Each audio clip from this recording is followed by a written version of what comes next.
In this episode, the Ball Boys dive into the NBA's return to play plan, they battle a puppy that is making way too much noise, and they give you their predictions for WWE's Backlash. All of that plus more on this week's episode of Let's Talk Balls. Hit that intro.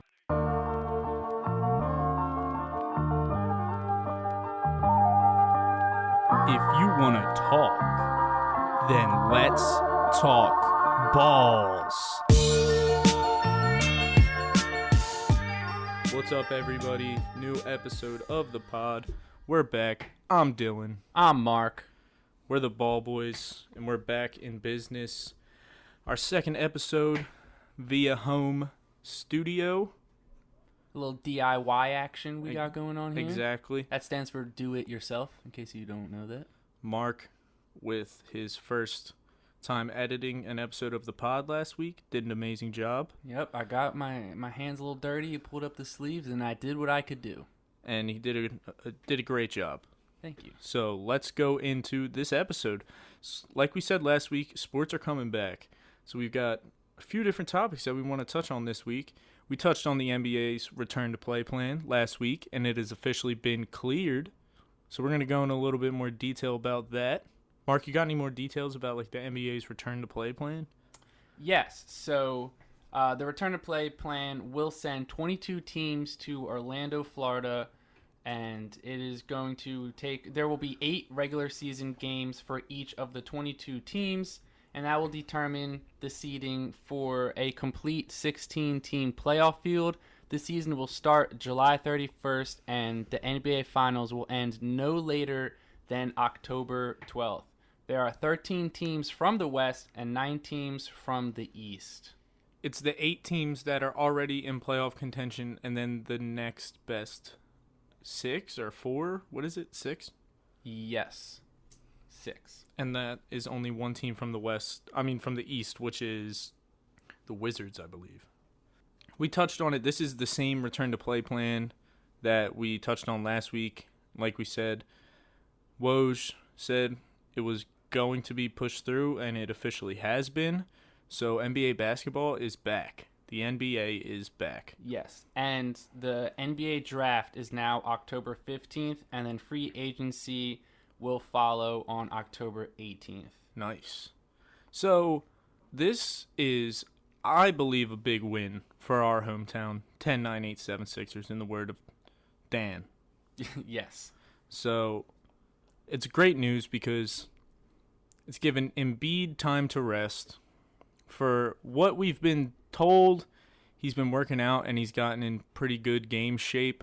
I'll believe it when I see it with Embiid, but I'm just more excited that he's had some time to rest and should be fully healed, fully ready to go. Same with Horford. He's had some time to rest. He was a little banged up. Hopefully he can come back better, stronger. But the big thing is Simmons was possibly out for the year. The Sixers were trying to act like it wasn't a big deal when it was. We all knew it was. And he was possibly going to be out for the year. Now he's going to be back. Yeah, that's sort of something that his management, it felt like they were just keeping the information from everybody, which I believe he is signed to Clutch Sports. Mm-hmm. I do believe, and it was just weird because no one really knew when he was going to come back. It was sort of just he's going to constantly get reevaluated, and then we were constantly just waiting to see when he was going to come back. And when we were still playing games, it was looking like he might not come back until the first or second round of the playoffs. But now he's had a few months to really heal himself properly and make a run for the playoffs with this new format that we have going on. Absolutely, man. I'm excited, man. I'm just so happy for sports to be back. Sports bring people together. This is the time that we all need to be brought together. And yes. It's more than anything, this is a time that we need sports, really. Yes. And I have the current rankings for the Eastern and Western Conference if you want me to run through those really quick. Yeah, absolutely. All right, so in the Eastern Conference, number 1 seed are the Milwaukee Bucks. Number 2 seed are the Toronto Raptors. The 3 seed are the Boston Celtics. The 4 seed are the Miami Heat. The 5 seed is the Indiana Pacers. The 6 seed is your Philadelphia 76ers. The 7th seed is the Brooklyn Nets. The 8th seed are the Orlando Magic. And the 9th seed are the Washington Wizards. And then for the Western Conference, the 13 teams, number 1 are the Lakers. Number 2 are the Clippers. 3 are the Nuggets, 4 is the Jazz, 5 are the Oklahoma City Thunder, 6 are the Houston Rockets, 7 is the Dallas Mavericks, 8 are the Memphis Grizzlies, 9 are the Portland Trail Blazers, 10 is the New Orleans Pelicans, 11 are the Sacramento Kings, 12 is the San Antonio Spurs, and 13 is the Phoenix Suns. Yeah, man, this is like the Western Conference year to lose. Yeah, this is sort of like what people have been wanting before, is to just do the best teams. Yeah, instead of having... But if you get rid of the East-West thing, it kind of ruins everything. I feel like in a way, yeah, because there's no point of having anything. So I think they did it in a decent way. I'm sure he's happy to have Zion in there for a chance at a playoff run in his rookie season. This is just, dude, I don't have much to say besides I do like the format. I think it's a good format, and I just can't wait for it to start, dude. Yeah, I mean, it's been so long since the Sixers have played that Al Horford now has hair. He has grown out his hair. He has a full head of hair now. I didn't know he was bald by choice. I just thought he was just bald, and now he's always had, like, real short hair, though, right? Yeah, I mean, he's had, like, almost like a shadow-ish. I don't know, like, what the proper term for that on, like, the head is. But, like, when you have a shadow on your beard, that's sort of what it was looking like. But, I mean, he's got a full head of hair. Hopefully he's healthy. A big thing we were talking about with Joel Embiid was, is he going to come out of this really strong and in shape, or is he going to sort of just fall into the pit of laziness? Yeah. That was the hope, is that wouldn't happen. Dude, it's just really going to have to be like a wait and see thing, I feel like. I feel like it's always that way. Yeah, and with Ben Simmons, he's recently posted pictures on Instagram, and he's looking strong, he's looking good, he's looking healthy. But I don't think I've seen a single picture of Joel Embiid since we went into this quarantine. But I don't think so either. He's also the type of person that I don't really see him sort of slacking like this when he knows so much is riding on the line for us, and he knows that Philly is not a soft town to try to play in front of, because if he comes out there and he's gained back all of the weight that he sort of lost, that we're going to give it to him and we're going to make sure that he hears about it. He wants to win a championship. Like, what? That one article got me so hype that he wrote. I forget. Do you remember what it was? He was just like, I just want to win a fucking champion. Or what did he say? Like, I just want to fucking win. Or something like that. Yeah. I don't know. It was an article earlier this season. I forget what the exact thing was, but dude, you just gotta hope that he hasn't let his ego get the best of him, because he's done it in the past and it was a detriment, because that's where the laziness came in and the not giving it 100% at all times, because of how naturally talented he is. Let's just hope it hasn't got to his head, and let's hope. I mean, if I were him, I would be watching that Kawhi buzzer beater every single day, and just remembering that feeling. Yeah, I mean, I know that I certainly remember the feeling of watching Kawhi just chuck up a shot, having it hit the rim 4 times, and then somehow it just falls in. If you hear some background noise, there's a small animal running around this. I'm going to see what he's up to, running around our studio at the moment. I have the perp in custody, and he should no longer be bothering us.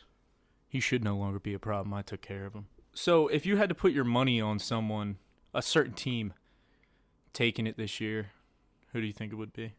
If you had to put your money on it. Well, it's hard to say now, because a lot of a lot of players might not even play. So a team like the Lakers or like the Clippers, if Kawhi or like LeBron end up not wanting to play, then that's going to completely change their team. I mean, they go from the 1 seed. If the Lakers lose LeBron, they go from the 1 seed. Why would LeBron not play? If he just decides that he doesn't want to. I know players are talking about not wanting to play, for the COVID-19, like you said, the parents say, and then I'm pretty sure Kawhi said that he's not going to play because of the racial injustice that's happening in the United States right now. It's pretty crazy. This season 2020 itself is like, there's still half a year left, man, and this has been a crazy year for the United States of America. This has been a very eventful year. It's been a rough one. Yeah, I know one thing that sports has been doing was pretty big was that NASCAR banned the Confederate flag from its races now. Yeah. Based off of what Wallace he said, and he said he didn't want the Confederate flags at the races, and now they've banned them. So I think that's a big step forward, and especially in that specific sport. Absolutely, a sport that's been known for years for its very low amount, if I don't remember any African American NASCAR drivers. Maybe there's been one. I'm sure there's probably been a couple, but a sport that has predominantly been known to be watched by a lot of people who would consider them racially insensitive people, and for them to ban it and take a step in the right direction, anybody else who is not doing so is absolutely they're behind the times. They're stuck in their ways, and they're not evolving with the world around them, because this is a time we need to come together more than ever before, and it's much overdue. We need to grow as a community, as people. I'm hoping sports can bring us together, and if players are deciding not to play because of what's going on, I fully support it. Sure, it would, as a basketball fan, it's going to suck a little bit to say, oh, Kawhi Leonard's not going to be in the playoffs. That kind of sucks. But it's for an amazing cause. It's for an amazing reason. And you can't help but support it and get behind it.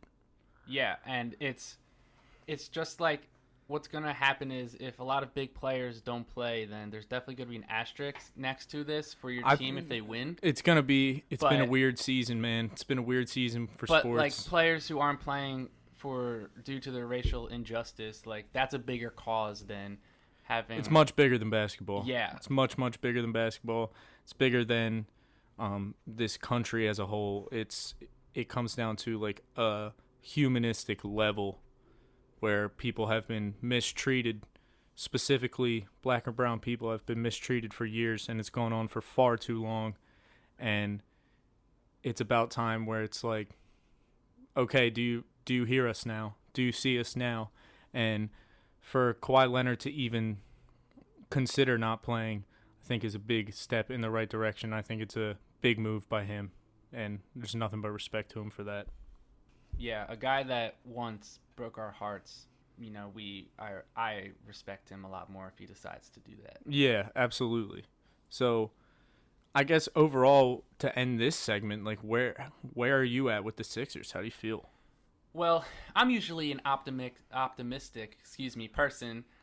So I don't know. I just have this feeling in my stomach that the Sixers might be able to pull this thing out, man. It would be it's just of course that I just really think we're gonna win.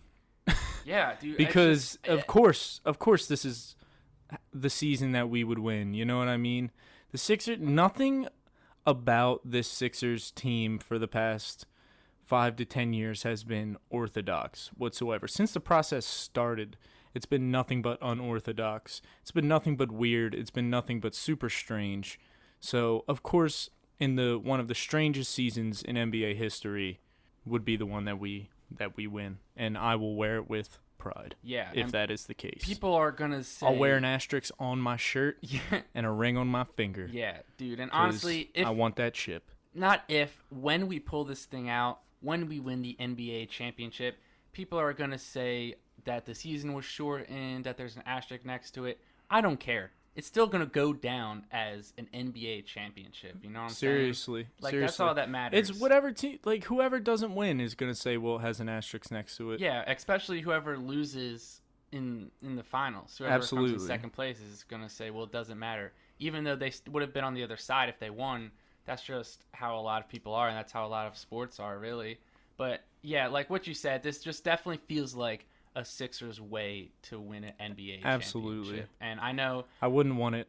Not that I wouldn't want it, but I wouldn't imagine it any other way than right now. It's just of course. It just makes too much sense. Yeah, before, last year, if you would have said next year, everything that's happened, and the Sixers won the championship, I don't think I would have been surprised. I would have been like, yeah, that sounds like a very Sixers way to win an NBA championship. Yeah, and in a shortened season, in a season with one of the weirdest playoff formats, probably the weirdest playoff format we've ever seen in the NBA. Just of course. It's so Sixers. So Yeah. Sixers. With that being said, let's move on to our next topic, which is a big move for the NCAA. Yes. So this is probably one of the first times we've talked a little NCAA basketball since they canceled March Madness due to COVID-19. We had a big thing going for them. But they canceled NCAA basketball. But today, this actually just happened today, a few hours ago, Florida Governor Ron DeSantis signed a bill Friday afternoon that will allow college athletes in the state of Florida to make money from endorsements starting next summer. So there's always been this big discussion on whether college athletes should be able to make money while in college. You're either on one side or you're on the other. It gets heated when you bring up that discussion. I know I'm one person that thinks we should start to pay NCAA athletes. Colleges have, not to cut you off, sorry, but it's insane to think how much money colleges have made off athletes that see none of the profits. Texas A&M, number 2 football jersey, is one of the most sold jerseys of all time. They've made millions of dollars off it, and Johnny Manziel has not seen a penny of it. Yeah, it's costing athletes money to go to that school, and then you're having the schools make millions upon millions of dollars. So I think it's safe to say by the way both of us are talking that we both think that they should pay college athletes. And this isn't even the schools paying them, because schools love to say the thing, they're getting a free education. You know what I mean? Yeah. But college athletes, being a college athlete is a full-time job. They spend much more time in practice, in the gym, in workouts, than they do in class. That it's almost like a, don't worry about class, worry about winning a championship, worry about this. And most of them go there knowing they're going to the NBA anyway. And for all the people who are like, the colleges shouldn't pay them, this is a step in the right direction, because you're telling me they're allowed to profit. They're allowed to profit off of a player's likeness, a player's number, a player's name. A college is allowed to profit off that, make millions of dollars off of that. But if this player, let's say basketball, is so gifted that Gatorade reaches out to him and wants to do a commercial with him and he's not allowed to, I think it's ridiculous. And I'm extremely happy that Florida is a big state with a lot of D1 schools, a lot of big schools, and I think it's a huge step in the right direction that all the other states should hopefully soon follow. Yeah, I actually wrote a paper on this in my school like 2 years ago probably, saying that they should pay college athletes. So I've been on board with this for a long time, and a lot of people are saying they shouldn't pay them. The colleges shouldn't pay the athletes, but here's a simple way around that. Is like, I don't think they should get paid like salary wise, but you should be able to make money. They should get a percentage off of their jerseys, and they should be able to take endorsements, and that way they could still make a lot of money. Because yes, they do get a free education, but that's just for the players that are able to do that, because it's more about the athletes that don't get a full scholarship, because you have like your 9th or 10th man on the team. He's not getting a full ride to go and play basketball. He's going to have to pay a lot of money to go to that school, and some of it might be covered, but he's his whole tuition is going to get covered. And so that's where, if he's good, a lot of times you see players who might not be a big name player, but they catch fire during an NCAA tournament. He could get a sponsor just because he happened to caught fire, and he doesn't even have his full tuition paid for by the school. So it just gives him a chance to go out there and make some extra money on the side. Especially in an economic state like this in the United States, we're trying to get over a pandemic economically that's going to take a long time to recover from. Small businesses, especially local businesses, especially, have been needing support throughout this entire thing more than any businesses as a whole, like just local and small businesses as a whole. Imagine a small used car lot being able to sponsor a local D3 athlete. You know what I mean? What that does for that business, what it does for an athlete who you don't like, they're unable to have jobs. Being a college athlete is a full-time job. They can't leave the game and go be a waiter somewhere. They don't have the time. They have school. They treat this sport like it's their job. They're encouraged to treat the sport as if it is their job. So why are they not able to make money off of what they do extremely well? It rubs me the wrong way that these colleges, universities have been profiting for years off of the talents of their students, and they have not seen a single penny of it. And it's absolutely absurd. I think it's kind of disgusting, to be honest. It's definitely a step in the right direction for what Florida has done. It's going to be something great once these players are able to make money via endorsements, no matter what university they go to. A lot of these players, you don't know what their home situation is. You know, they could have a family that is struggling financially at home. A Gatorade endorsement by one of the best players in the nation in NCAA football can change their family's lives and do it, you know, like 2, 3 years, 4 years quicker than it would have originally done if they were, you know, trying to go into the NFL or something, if they would had to wait till then. This is, like I said, it's just the idea of a big business once again profiting off the hard work, talent, likeness, image of someone who is not seeing a single penny of the profits. It disgusts me. I think this is a huge thing. I think it's long overdue. I think people being able to not play because they took a free meal from a coach or something is ridiculous. I think this puts a lot of pressure on the NCAA to act fast, because I think that's really the only way that they're going to be able to keep players in college is if they're allowed to make money off of their endorsements and off of their name. Because there he goes with the background noise. Yeah, sorry. We have a little puppy in here. This is a way where the NCAA can keep their players in college, because if you look around across all of sports, the major leagues are starting to try to figure out a way to have these players skip college and go right from high school into the league or a developmental league. Like, you can look at people are skipping college a lot now and going into the G League. Yeah, the G League. There's a few top-rated high school recruits that are opting to not go to college and now are going to the G League.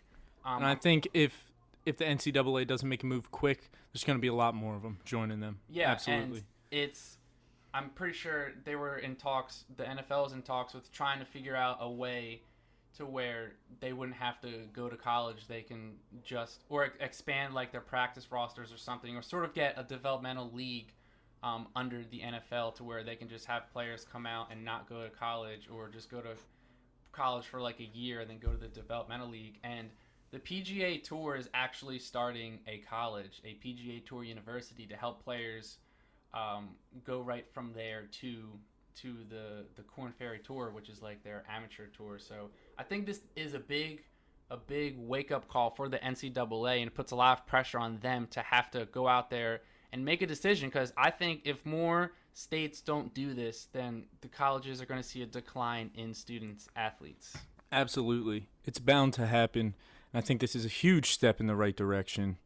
And I think that's where we're going to call it for the NCAA, because we've got a WWE pay-per-view this weekend.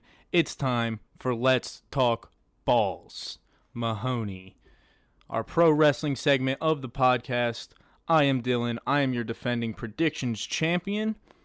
Our last pay-per-view was NXT In Your House, NXT TakeOver In Your House, where we tied. Correct? Yes, we tied. We tied. Had a tiebreaker. We tied the tiebreaker. We had a double tiebreaker. We tied the tiebreaker. Yeah, we triple tied the tiebreaker. So we decided, which is champion's advantage. Yes. A draw means the title stays with me. So I'm defending my title once again this weekend at Backlash, where you will see the greatest wrestling match of all time between two 40-year-old men who are far out of their prime. who we've definitely seen wrestle each other before at some point. Many times. You guys can also go to our Instagram. We will be posting the predictions there along with a cool little graphic. You can find our Instagram at Let's Talk Balls Pod. Head over to our Facebook page at Let's Talk Balls Pod. And head over to our Twitter at Let's Talk_Balls. I will be doing some live tweeting during Backlash. So if you guys want to see what I have to say in the moment of Backlash, go ahead and follow us on there and be on the lookout for that. We also, if you didn't listen last week, we do have a website now. We designed a website. It is letstalkballspod.com. We are big leagues. We got a .com. So go over there, check it out. Let us know what you think. And we are currently doing a giveaway still. You can head over to our Instagram if you follow us there, and then you have to subscribe or follow us, whatever you do. However on you Apple listen to us. Podcasts, Spotify, Spreaker, Google Keep 'em Podcasts, coming. all of them. Wherever you listen to it. YouTube. Yes. Screenshot that, send it to us on Instagram, and we are giving away a $25 gift card. And if we hit 200 followers by Monday, then we are going to up it to $50. Yeah. So spread the word, tell your friends about it. There's a big prize on the line. Huge prize on the line. I don't think I've ever seen that much money before. Yeah. So it's huge, and there's like one person entered as of right now, and I'm not trying to give it to that guy. So someone else. I don't want to give it to him either. So let's get somebody else entered in there, so we can get them a $25 gift card rather than the one person who's entered. Let's get some more people in there, man. So with that being said, let's go into these Backlash predictions. Mark's got the match card. We've got the predictions. Let it rock. Mark, back to you, my friend. Thanks, Dylan. So first up, we have Jeff Hardy versus Sheamus. Before we get into this prediction, I just want to say how much I hate that WWE is playing into the DUI past of Jeff Hardy with this storyline between him and Sheamus. Yeah, it really all right, so the WWE loves using people's real-life traumatic experiences as part of storylines, which is super weird, I think. To an extent, I can understand it, but just think, Matt Hardy was dating Lita in real life. He was cheated on by Lita with Edge, who then went on to date Edge, both in real life and on screen. But they just played into that, like, on screen so much, the fact that Lita cheated on Matt Hardy with Edge, but it was like a real life thing that actually happened, which is pretty fucked if you ask me. And then they go into Jeff Hardy's past with drug addiction, alcoholism, alcohol abuse, like, he's gotten multiple DUIs, and now they're playing into it with his role as Sheamus. It's super weird and touchy. It makes for a good storyline. Don't get me wrong, like a passionate storyline. But it's just knowing that it's real, it rubs me the wrong way because it's like... It just makes me uncomfortable to watch. Because it's just like you're seeing someone get roasted week in and week out on a really touchy subject that is a real life thing that happened. Yeah, and I remember watching, it was on SmackDown, I don't remember when it was, but Sheamus just like commented on Jeff Hardy's like drinking, and that was like the first time that anyone said anything about it, and like I was like taken back. I was like, whoa, I didn't think he can say that. And then to find out that's the direction they went with the storyline, it's weird.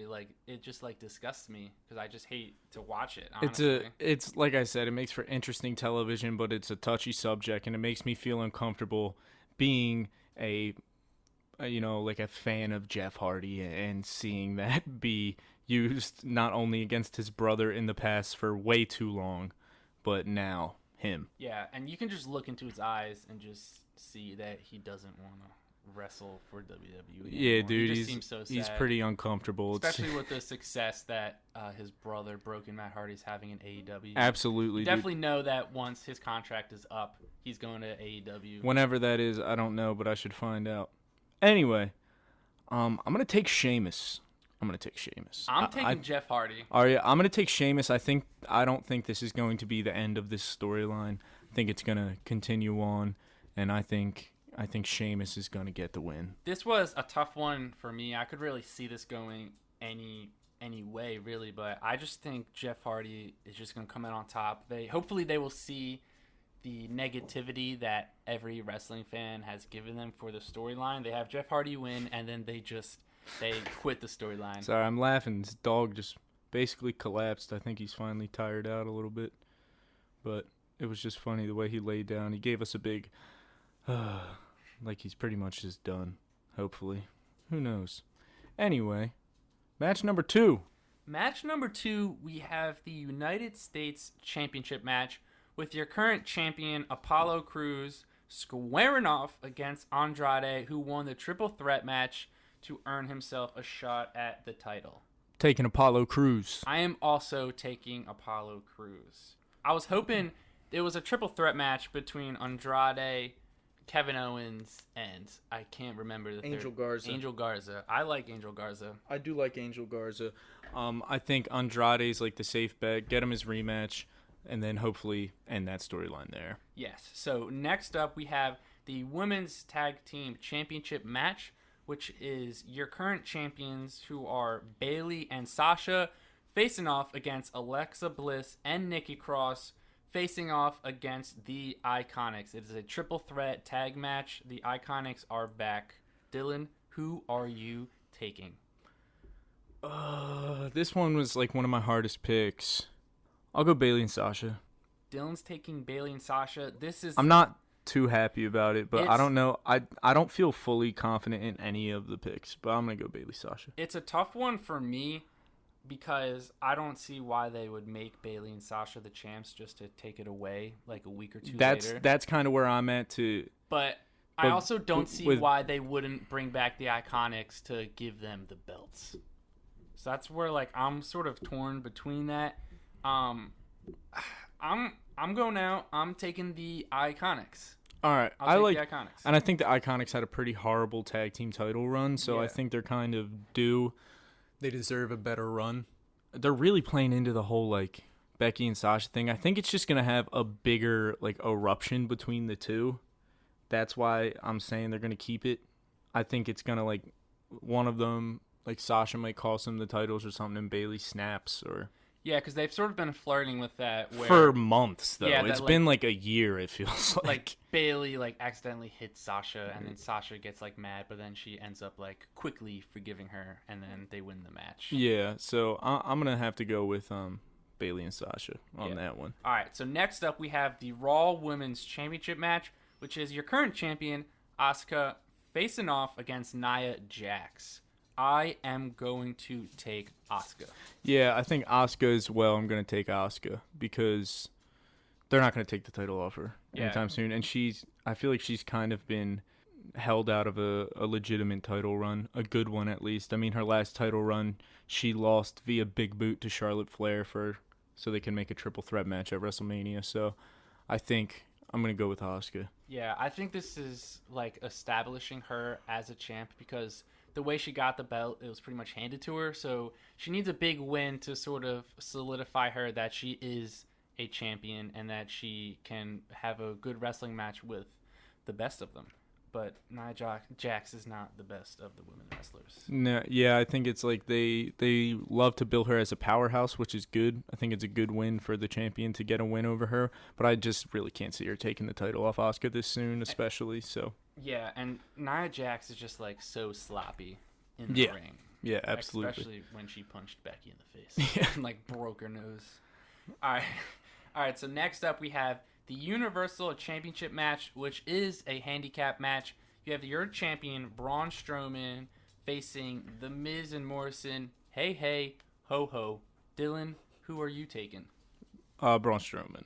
Yes, There's I'm no- taking Braun Strowman as well. This rivalry is kind of comedic, but it's fucking stupid.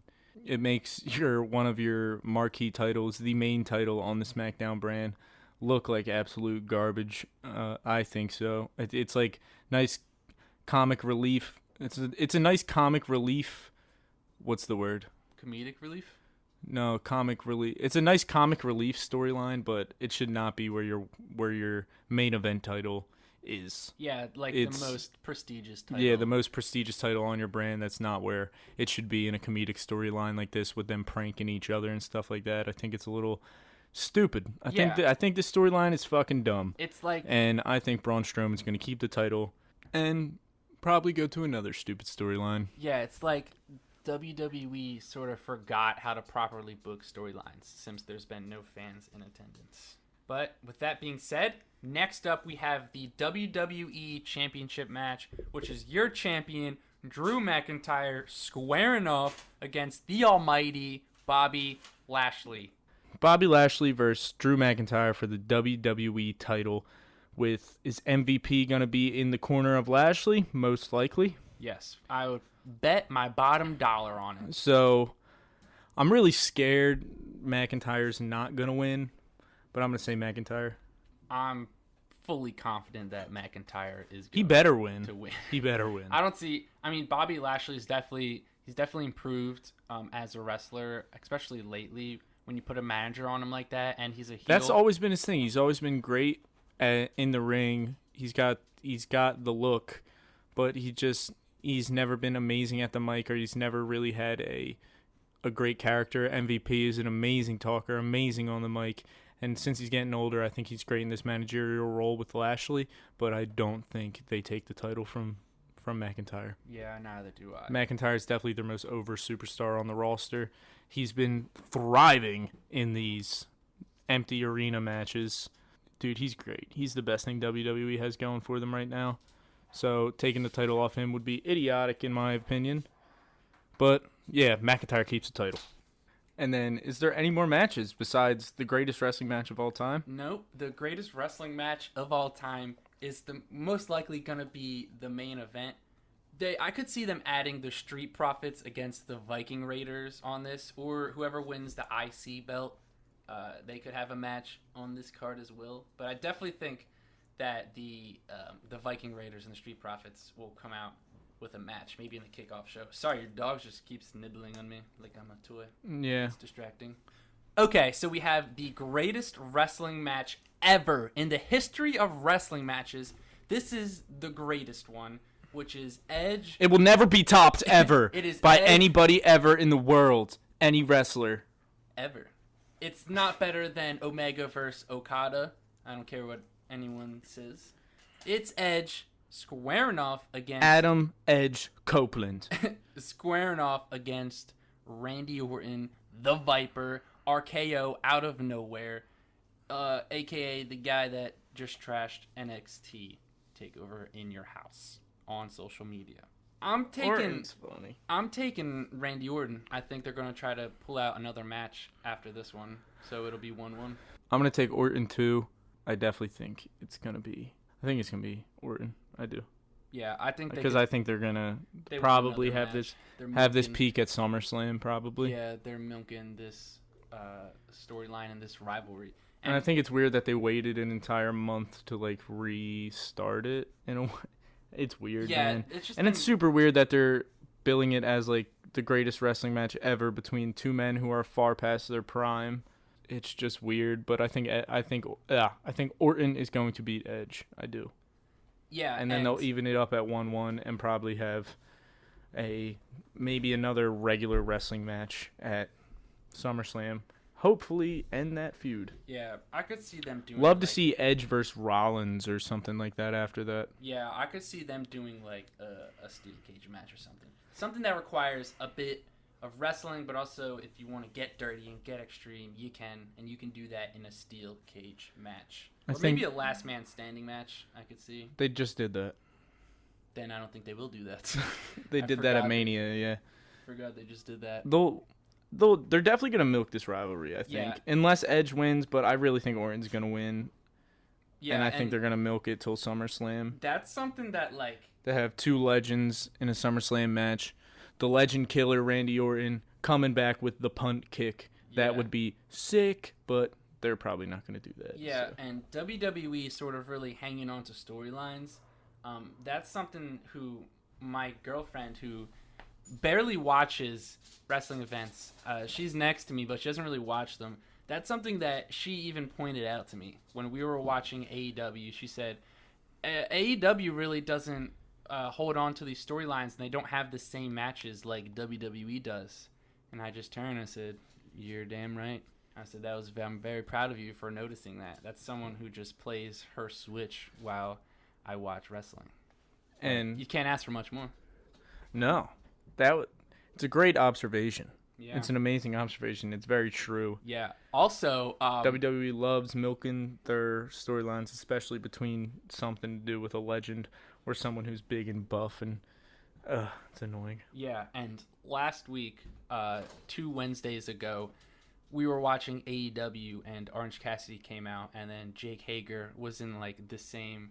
He like walked past Jake Hager, and then she said, "Orange Cassidy looks like he could be Jake Hager's older brother, or a younger brother." And then this week on Dynamite, Chris Jericho was on commentary, and then Jake Hager and Orange Cassidy were like, Orange Cassidy was getting beat up by Jake Hager, and then someone said Orange Cassidy looks like the 15-year-old version of Jake Hager. He kind of does, now that I think about it. It was a great observation by her once again. It really is. Shout out to my girlfriend who barely watches wrestling but picks up on things somehow. That is true. He does. Now that I think about it, they really do look alike. Yeah. Orange Cassidy's much cooler though. Freshly squeezed, baby. Yeah. So we have 2 matches that we chose different, right? So the tiebreaker is needed, which we decided pre-predictions would be if Edge versus Orton is going to be the main event. I said no. Mark said yes. I think it's going to be the main event, if I'm being honest, but I'm willing to bet against it because I'm confident in my other picks anyway. Yeah, so if we have a tie between us, it will be decided if the greatest wrestling match ever is the main event or not. So be on the lookout for that. And then that will crown either a new champion or I will remain champion of the Let's Talk Balls predictions title, if that's what we're going to call it. Yes, the Let's Talk Balls predictions champion of the world. So, with that being said, it's not the longest pod in the world, but we got a lot of stuff in. Follow us on Instagram, Let's Talk Balls Pod. Subscribe on Apple Podcasts, Spotify, Google Podcasts, Spreaker, wherever you get your podcasts. Subscribe to Let's Talk Balls. We have our giveaway going on. Follow us on Instagram. Send us a screenshot of you subscribed on your podcast streaming platform, and you'll be entered to win a $25 gift card. Let'sTalkBalls.com is live. If you would like to write in our blog an article on anything sports, DM us on Instagram at Let's Talk Balls Pod, or email us at letstalkballspod@gmail.com. Yes, and I will say this. If you shout us out on Instagram, we will give you a shout out on the pod. Absolutely. We'll definitely do that. We're trying to build the social media following currently. And follow us on Twitter as well, which is Let's Talk _balls. Let's Talk _balls for Mark's live tweeting during Backlash. Guys, with that being said, I'm Dylan. I'm Mark. And if you want to talk, then let's talk.